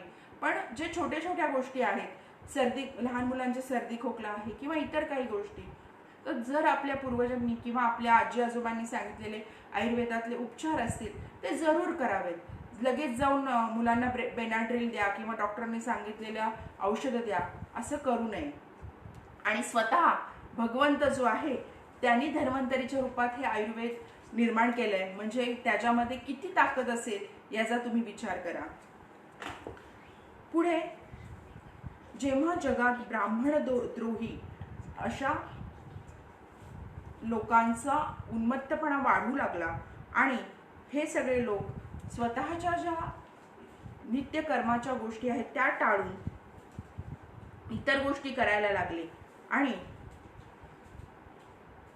आर्यांच्या मर्यादांचं उल्लंघन करायला लागले, तेव्हा भगवंतांनी महापराक्रमी अशा परशुरामाचा अवतार धारण केलेला आहे. आणि जे क्षत्रिय या पृथ्वीच्या नाशाला कारणीभूत ठरलेले आहेत त्यांना या परशुरामाने, आपल्याला माहिती परशुरामाने 21 वेळा ही पृथ्वी निक्षत्रिय केलेली होती, कारण क्षत्रिय लोक खूप उन्मत्त झाले होते आणि सगळ्या लोकांना ते खूप त्रास देत होते. त्यांच्या ज्या मर्यादा होत्या क्षत्रियांच्या त्या सगळ्या त्यांनी त्यांचं उल्लंघन केलं असल्यामुळे भगवंतांना अवतार घ्यावा लागलाय आणि भगवंतांनी महापराक्रमी अशा परशुरामाच्या रूपात अवतार घेऊन 21 वेळा आपल्याला माहिती आहे पृथ्वी निक्षत्रिय केलेली आहे. पुढे आपला सगळ्यांना माहितीचा असा भगवंताचा अवतार म्हणजे श्रीरामांचा अवतार. रावण हा त्या अवतारामध्ये त्यांचा शत्रू झालेला आहे आणि आपल्या पत्नीला म्हणजे सीतेला या रावणाच्या तावडीतून परत आणण्यासाठी भगवंतांनी श्रीलंका म्हणजे लंकेवर चाल केलेली आहे आणि त्यावेळेस त्यांना सगळ्या वानरांनी मारुतीने मदत केली आहे. सीतेच्या वियोगात भगवंत खूप चिडले आणि त्यांचे डोळे इतके लाल झाले की त्यावेळेस त्यांच्या केवळ दृष्टिक्षेपाने समुद्रातील मासे, साप, मगरी यांचे जीव पोळू लागले आणि भयाने थरथर कापणाऱ्या समुद्राने मग की प्रभू इतके चिडले होते, प्रभू रामचंद्र, की त्यांच्या डोळ्यातल्या आगीने सगळे जे समुद्रातले जीव होते ते पोळू लागले. तेव्हा समुद्र सुद्धा खूप घाबरलाय आणि समुद्राने या श्रीरामांना वाट करून दिलेली आहे आणि ती समुद्र पार करून भगवंत लंकेत गेले. तिथून त्यांनी रावणाबरोबर युद्ध करून सीतेला परत आणलेला आहे. पुढे श्रीरामांचा अवतार झाल्यावर आपल्या श्रीकृष्णांचा अवतार भगवान विष्णूंनी घेतलेला आहे की दैत्यांच्या झुंडींनी त्रस्त झालेल्या या पृथ्वीचा भार उतरवण्यासाठी कृष्ण वर्ण घेऊन भगवान यांनी अवतार घेतलाय, तर गौरवर्ण घेऊन बलरामांनी अवतार घेतलेला आहे. ते आपला महिमा प्रगट करणाऱ्या अद्भुत लीला त्यांनी केलेल्या आहेत. श्रीकृष्णांच्या लीला सगळ्यांनाच माहिती आहेत. बालपणीच श्रीकृष्णांनी पूतना राक्षसिणीला मारून टाकलेला आहे. 3 महिन्याच्या वयातच श्रीकृष्णांनी भला मोठा असा छकडा जो आहे तो उलटवून टाकलेला आहे. तो एक दैत्य त्यांना मारण्यासाठी म्हणून त्या छकड्याच्या रूपात आलेला आहे. त्या छकड्यालाच या फक्त 3 महिन्यांच्या भगवंतांनी तो छकडा उलटवून टाकलेला आहे. गुडघ्यावर रांगता रांगताच आकाशाला भिडलेल्या यमला अर्जुन वृक्षांमध्ये जाऊन त्यांना उकडून त्यांनी ते जे अडकले होते त्याच्यामध्ये त्यांनाही त्यांनी मुक्त केलेलं आहे. अशी कर्मे भगवंतांशिवाय अन्य कोणीच करू शकणार नाही. कालिया मर्दन सुद्धा आपल्याला माहिती आहे. कालियाला त्या यमुना नदीतून भगवंतांनी पळवून लावलेला आहे. पुढे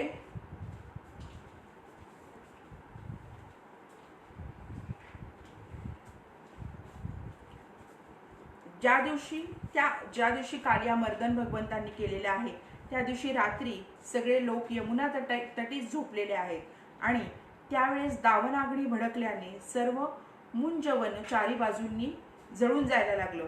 तेव्हा बलरामासह त्या प्राणसंकटात सापडलेल्या वज्रवासियांना त्यांचे डोळे बंद करायला सांगून भगवंतांनी रात्रीतच फक्त या सगळ्या लोकांना गोकुळवासियांना डोळे बंद करायला सांगितले आणि डोळे बंद केल्यावर डोळे उघडतात ते पुन्हा गोकुळात आले।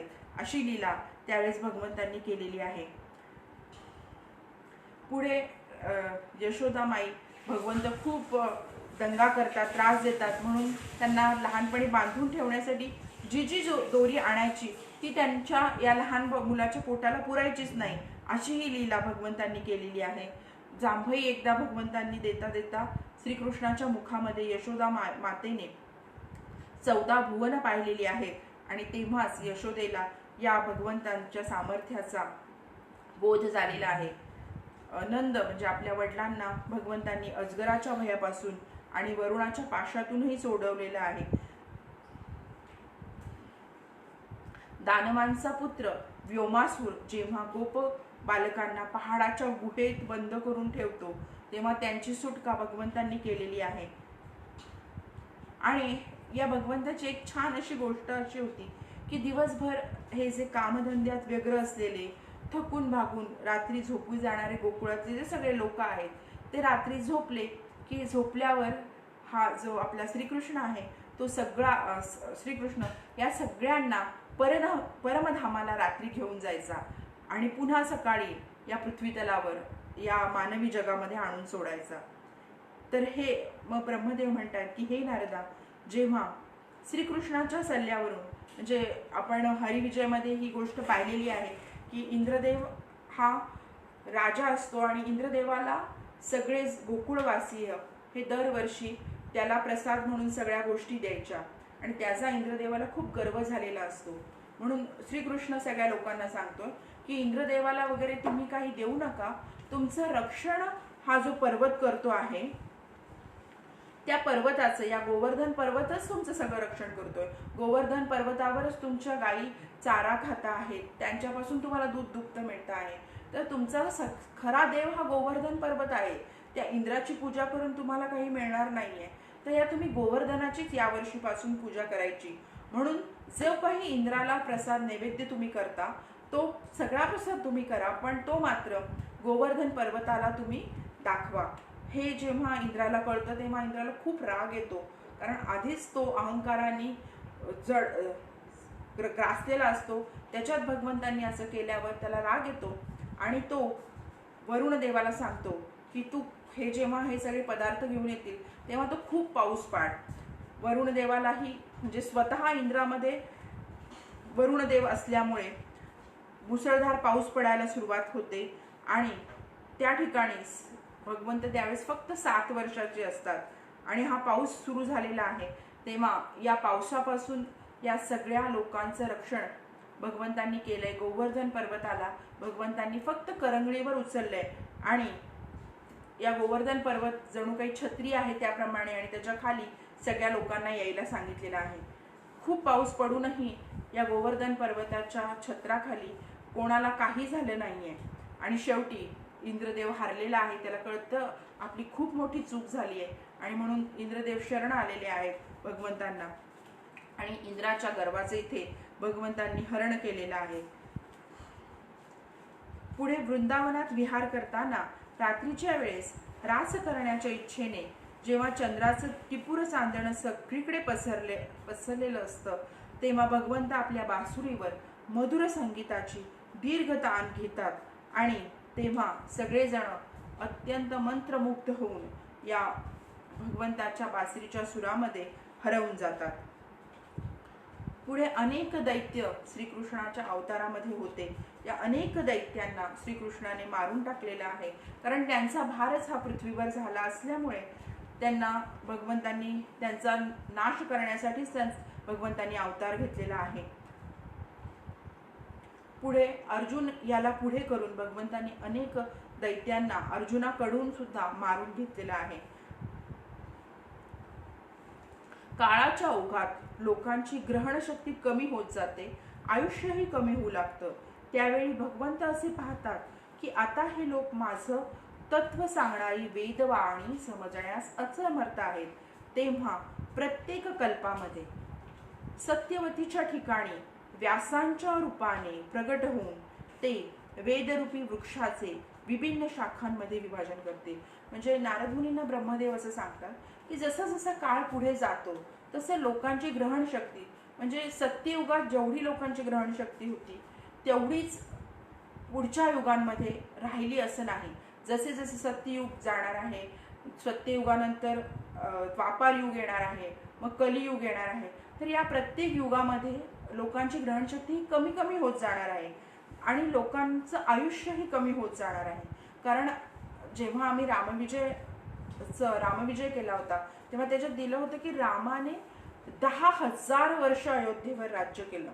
म्हणजे विचार करा लोकांचं आयुष्य किती असेल, आणि त्या मानाने आता कलियुगात 10,000वरून ते आयुष्य अक्षरशः आता 60-65 वर येऊन ठेपलेलं आहे. म्हणजे किती कमी होत गेलंय. लोकांची ग्रहणशक्ती तर कमी म्हणजे शून्यातच जमा होत चालली आहे. म्हणून इथे नारद मुनींना ब्रह्मदेव असे सांगता आहे की असं जरी होत असलं तरी प्रत्येक कल्पामध्ये मी सत्यवतीच्या ठिकाणी जसा व्यासांनी जन्म घेतला आणि त्यांनी हे सांगितलं, महाभारत व्यासांनी लिहिलेलं आहे, तसंच मी या सगळ्या वेदांचं लोकांना दर्शन घडवून देईल. म्हणजे व्यासांच्या रूपाने मी प्रत्येक कल्पामध्ये जसा व्यासांनी जन्म घेतला तसा जन्म घेऊन लोकांना पुन्हा पुन्हा चांगल्या मार्गावर वेदवाणी सांगण्यासाठी मी जन्म घेईन असं भगवंत सांगता आहेत. पुन्हा भगवंत असं म्हणतात की लोकांच्या बुद्धीमध्ये मोह आणि अत्यंत लोभ उत्पन्न करणारा वेश धारण करून बुद्धांच्या रूपाने पुष्कळसा उपधर्माचा उपदेश सुद्धा मी करेन. म्हणजे बुद्ध जे झाले आहेत, गौतम बुद्ध, तो सुद्धा भगवंतांचाच अवतार आहे असं इथे नारद मुनींना ब्रह्मदेव सांगतायत. पुढे ते असंही सांगतायत की कलियुगाच्या शेवटी जेव्हा सत्पुरुषांच्या घरी सुद्धा भगवंताचे कथा कीर्तन होणार नाही. म्हणजे कलियुगाचा जेव्हा शेवट यायला सुरुवात होईल, अजून शेवट आलेला नाहीये, त्याला बरीच वर्ष आहेत, कारण अजून सत्पुरुषांच्या चांगल्या लोकांच्या घरी कथा कीर्तन होतंय याचा अर्थ अजून शेवट आलेला नाहीये. तर इथे नारद मुनींना ब्रह्मदेव सांगतात की कलियुगाच्या शेवटी जेव्हा सत्पुरुषांच्या घरी सुद्धा भगवंताचं कथा कीर्तन होणार नाही, ब्राह्मण, क्षत्रिय, वैश्य हे नास्तिक, म्हणजे जे ब्राह्मण लोक आहेत, क्षत्रिय लोक आहेत ते नास्तिक आणि शूद्र राजे होतील. एवढंच काय की कोणी स्वाहा, स्वधा आणि वष्ट करा हा ध्वनीही जिथं ऐकू येणार नाही. म्हणजे यज्ञांमध्ये करायचं हे विधी आहे, आता यज्ञ तर कोणी करतच नाही, तर हे शब्द सुद्धा ऐकू येणार नाही. तेव्हा कलियुगाला शासन करण्यासाठी भगवंत कल्की अवतार ग्रहण करतील असं ब्रह्मदेवांनी नारद मुनींना सांगितलेलं आहे. जेव्हा नारद मुनींना ब्रह्मदेव म्हणतात की जेव्हा विश्व रचनेची वेळ आली तेव्हा तप, 9 प्रजापती, मरीची, आदी ऋषी, मी अशा रूपात, म्हणजे जेव्हा विश्वरचना उत्पत्ती जेव्हा करायची होती तेव्हा तप, 9 प्रजापती, मरीची, आदी ऋषी आणि मी म्हणजे ब्रह्मा हे या रूपात होते.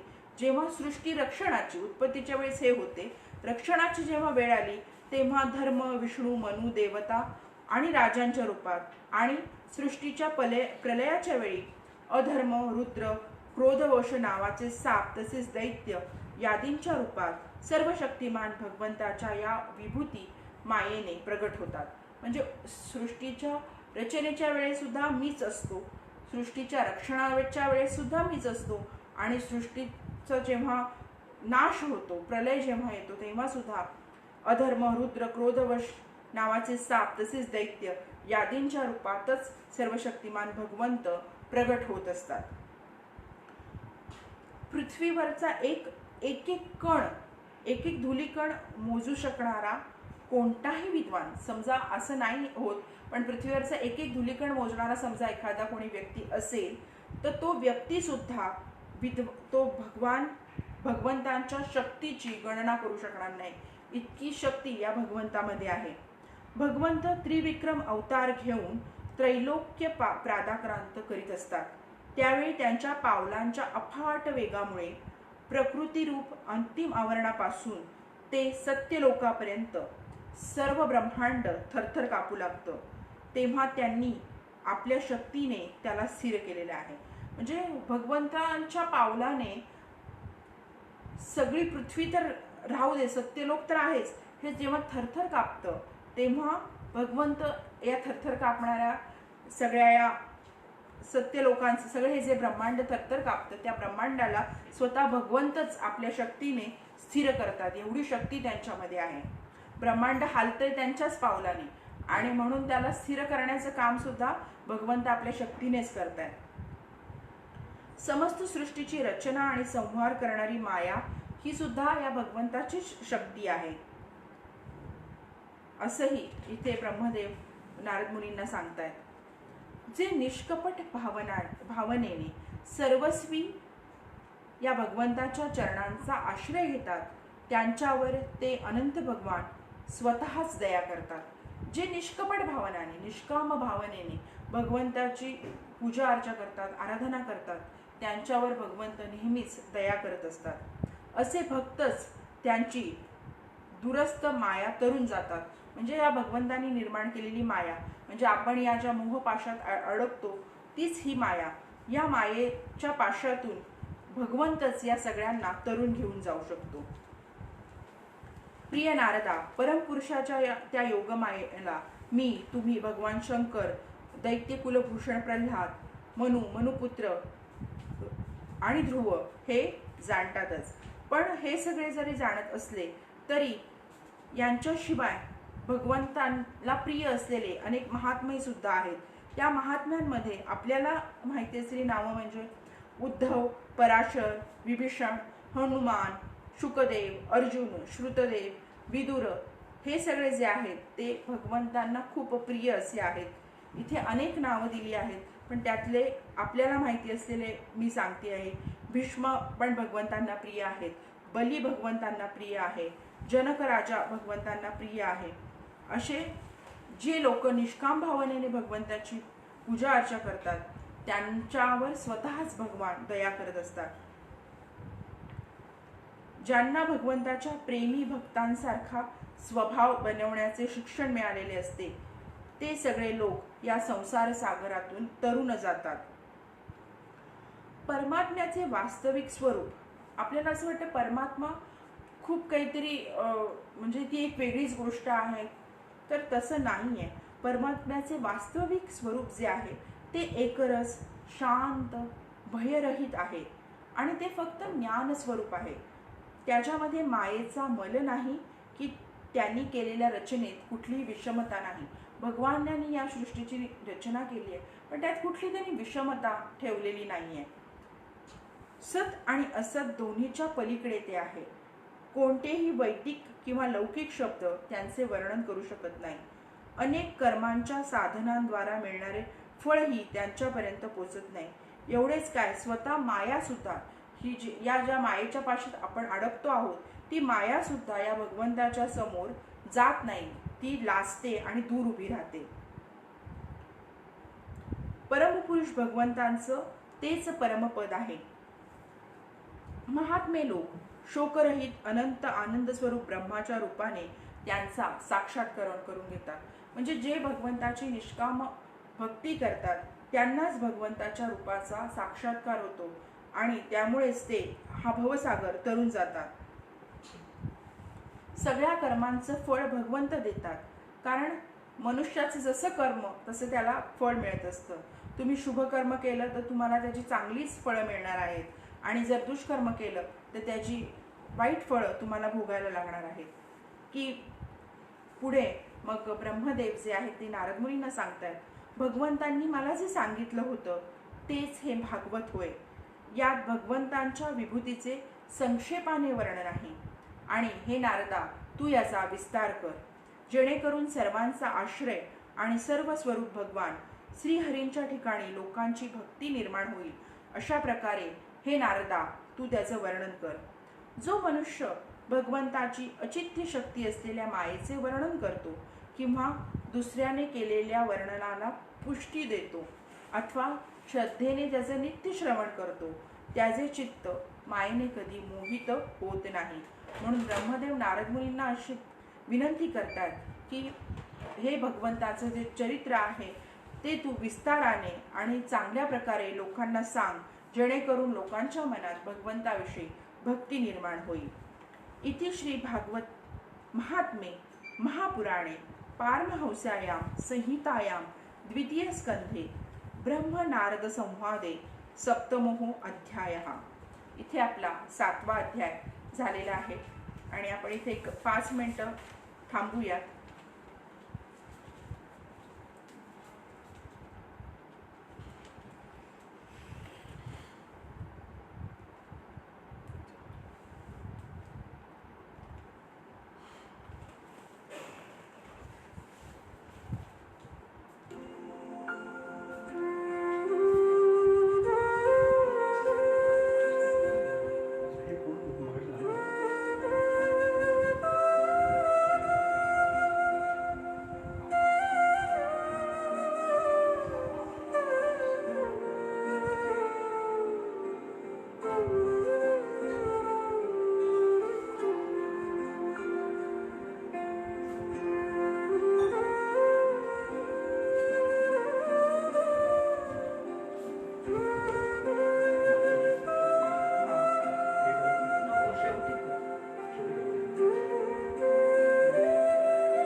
आपला 8वा अध्याय हा छोटाच आहे, तो लगेचच होईल म्हणून मी 8वा अध्याय पण घेतलीये.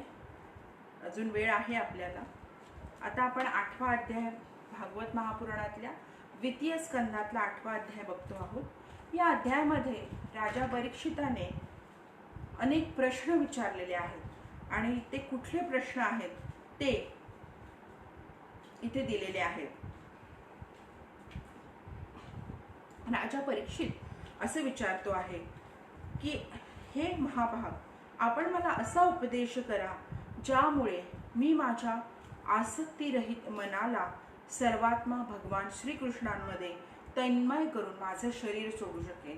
कारण परीक्षिताला आता केवळ 7 दिवसांनी मरण येणार आहे. त्यामुळे परीक्षित राजा असं म्हणतोय की मला असं मरण हवंय की या आसक्ती रहित असं जे माझं मन आहे सगळ्यामध्ये अडकलेलं, आपल्या मुलाबाळांमध्ये, आपल्या राज्यामध्ये, त्याचं राज्य आहे त्या राज्यामध्ये, तिथल्या लोकांमध्ये, असं जे तो सोडून तर आलाय पण एका क्षणात या गोष्टी सुटल्या जात नाही. आपण असं म्हणतो की नाही, मोहमाया सोडली पाहिजे आणि परमात्म्याच्या ठिकाणी आपलं मन लावलं पाहिजे. असं कितीही जरी आपण म्हणत असलो तरी ते मनावर ठसायला खूप काळ लागतो किंवा काही वेळा असं येतो की त्या गोष्टी माहिती असतात, कळत असतं, पण ते मनावर ठसत नाही. आता साधी छोट्या छोट्या गोष्टींमध्ये आपलं मन अडकलेलं असतं. आपण एखादी गोष्ट घेतो, कष्टाने ती उभारलेली असते, आपण गोष्ट कष्टाने घेतलेली असते आणि अचानक एक दिवस ती आपल्याला काही कारणास्तव विकावी लागली किंवा ती विकली, तरी आपल्याला त्या गोष्टीचा इतका त्रास होतो की अरे इतक्या वर्ष आपल्याला त्या गोष्टीने साथ दिली आणि एका दिवशी आपण ती सरळ दुसऱ्याला देऊन टाकतो. म्हणजे आपण भगवंताच्या दृष्टीने पाहायचं झालं तर भगवंत म्हणेल तुम्ही मोहात अडकू नका, मटेरियलिस्टिक गोष्टी ज्या आहेत त्याच्यात अडकू नका.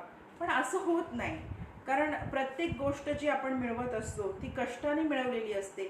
एका क्षणात ती आपल्याला मिळालेली नसते.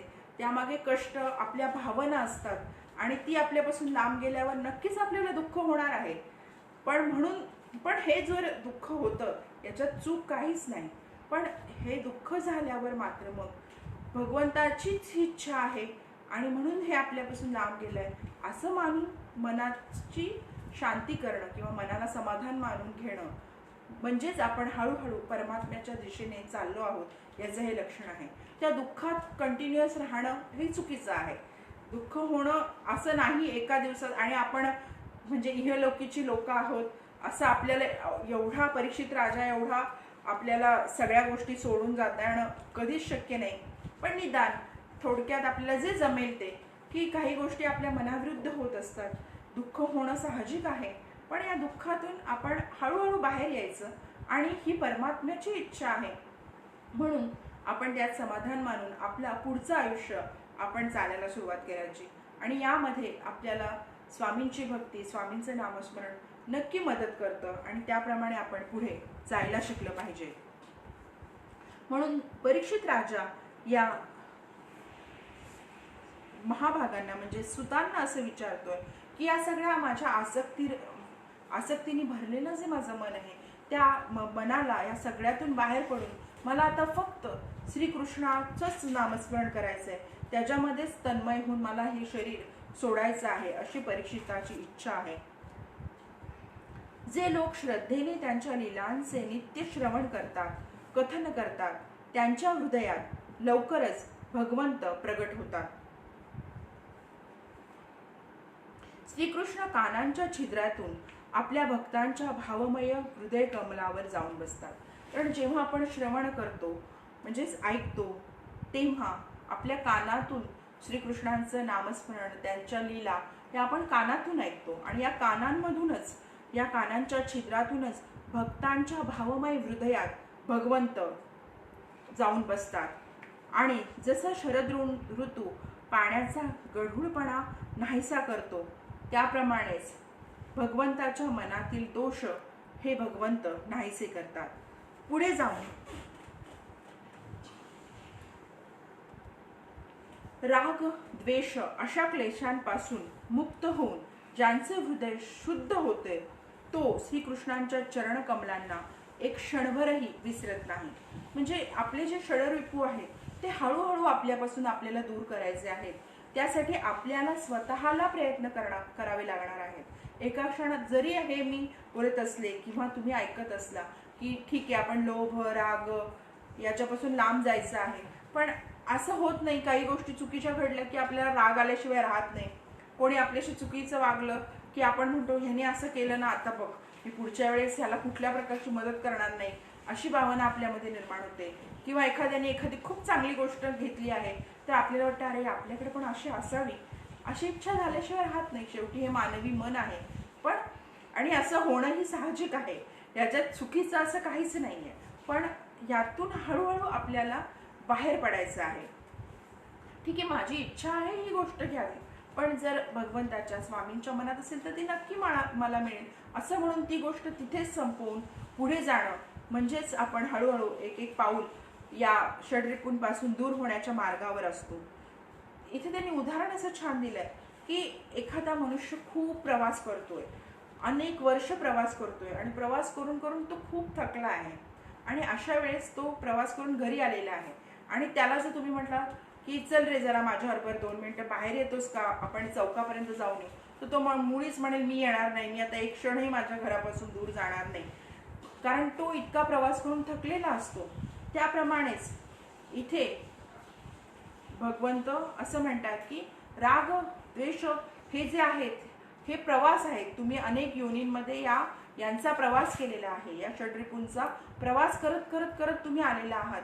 ते तुमच्यापासून कधी दूरच गेलेले नाहीयेत आणि आता तुम्ही थकला आहात. कारण लक्षात घ्या, आपल्याला राग आला किंवा आपल्याला दुःख झालं तरी आपल्याला या सगळ्याचा मनाला शरीराला त्रास होत असतो.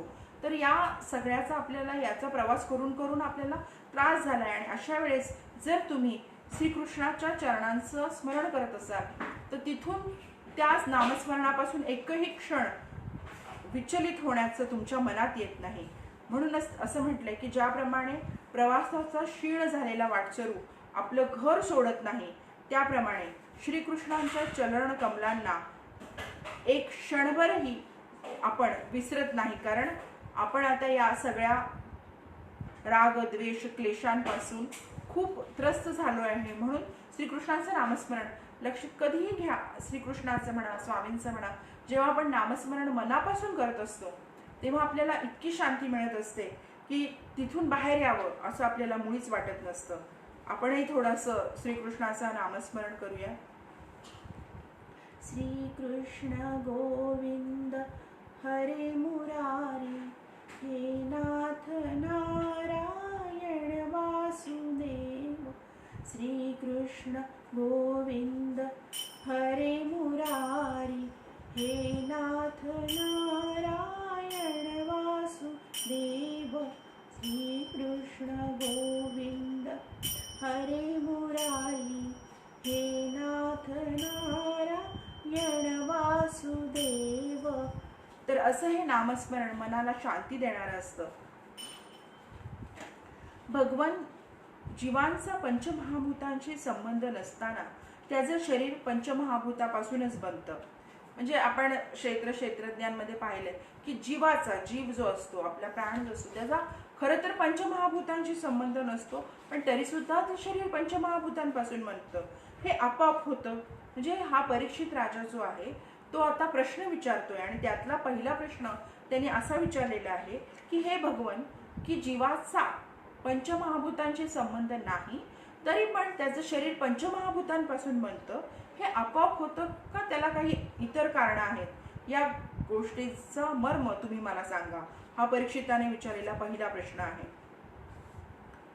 पुढे परीक्षित राजा असं म्हणतोय की भगवंताच्या नाभीतून जे कमळ प्रगट झालं त्यातून सृष्टीची रचना झाली. हा जीव आपल्या मर्यादित अवयवांनी जसा परिच्छिन्न आहे तसेच परमात्म्याचे सुद्धा मर्यादित अवयवांनी परिच्छिन्न असल्याप्रमाणे वर्णन केले. हे कसे? म्हणजे हा आत्मा आणि हा जीव हा न छेदणारा आहे असं म्हटलेलं आहे प्रत्येक ठिकाणी. तरी हे कसं आहे याचं वर्णन तुम्ही मला सांगा असं परीक्षित राजा म्हणतो आहे.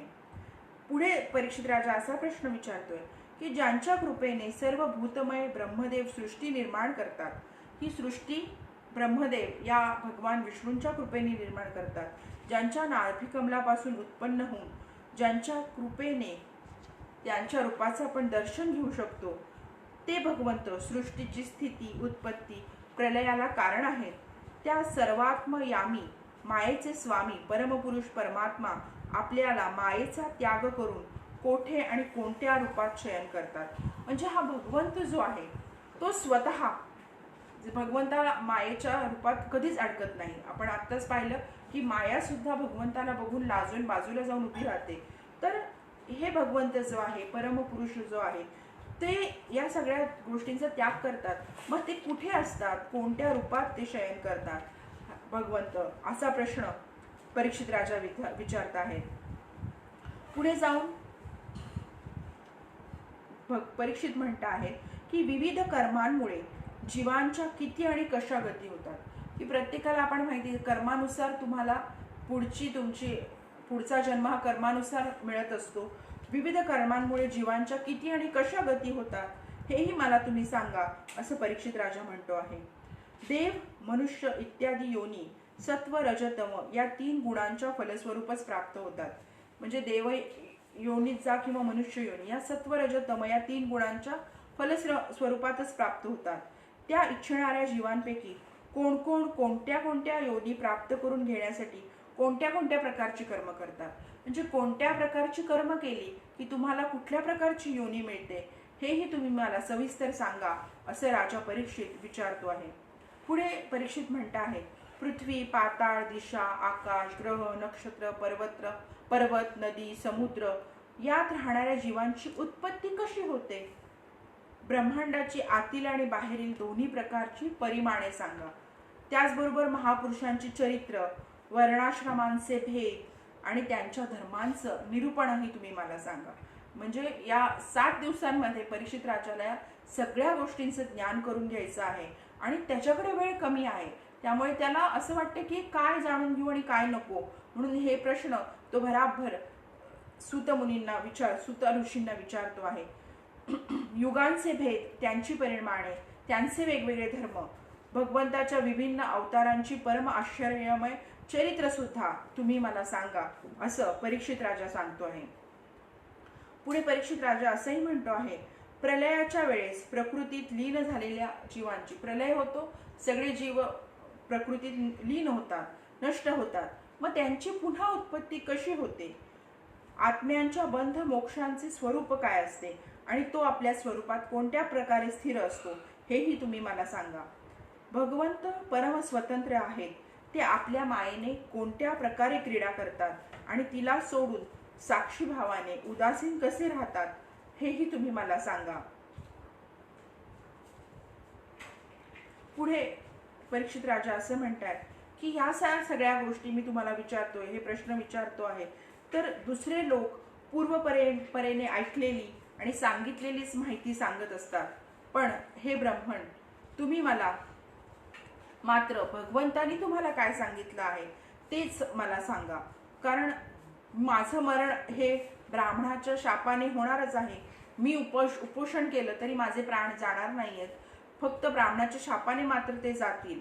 म्हणून मी आपल्या मुखकमलातून निघणाऱ्या भगवंताच्या अमृतमय लीलांचे श्रवण करू इच्छित आहे, असं सुतमुनींना राजा परीक्षित म्हणतो आहे.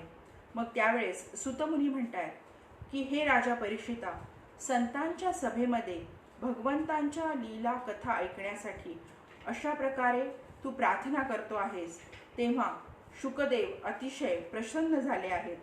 त्यांनी त्याला तेच वेदतुल्य श्रीमद भागवत पुराण सांगितले, जे ब्राह्मकल्पाच्या सुरुवातीला स्वतः भगवंतांनी ब्रह्मदेवाला सांगितले होते. कारण परीक्षिताची इच्छा हीच होती की आपल्याला जे ब्रह्मदेवानी नारदान मुनींना सांगितलेलं आहे तेच आपल्याला भागवत सांगावं, म्हणून तो प्रार्थना करतोय परीक्षित राजा. आणि इथे त्यांनी शुकदेवांनी तेच भागवत या परीक्षित राजाला सांगितलेलं आहे. पांडू वंश शिरोमणी परीक्षिताने त्यांना जे जे प्रश्न विचारले होते ते त्या सगळ्याचे क्रमशः उत्तर इथे देऊ लागलेले आहेत. आणि या 9व्या अध्यायापासून परीक्षित राजाने जे जे प्रश्न या शुकमुनींना विचारलेले आहेत त्या सगळ्या प्रश्नांची उत्तरं ते देत आहेत आणि हे सुत आपल्याला सांगता आहेत. इथे हा 8वा अध्याय संपलेला आहे.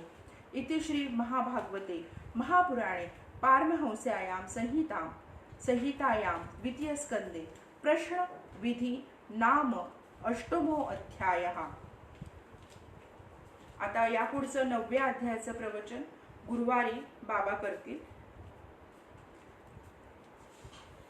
स्वामींच्या कृपेने जे काही सांगितलं चांगलं केलं आहे ते नक्कीच स्वामींचं आहे. माझ्या हातून बोलण्यातून किंवा काही गोष्टीतून काही चुकीचं असेल तर ते लहान समजून मला माफ करा.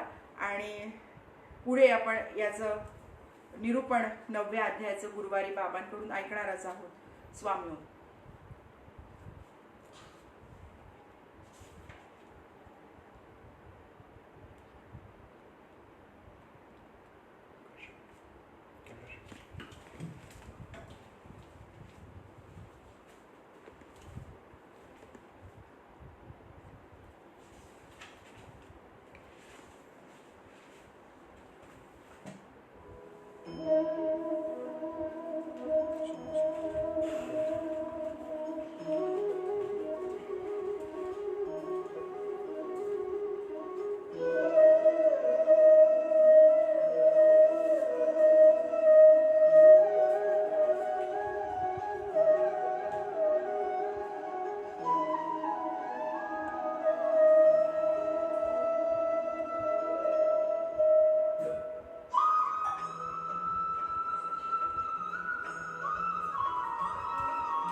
हे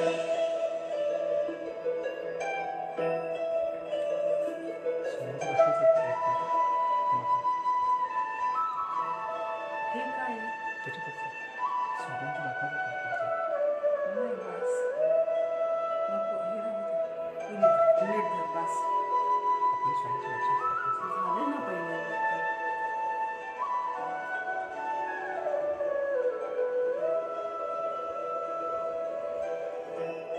त्यात आपण युट्यूबमध्ये आणले. क्रिसमस ट्री मी आले नाही त्यात.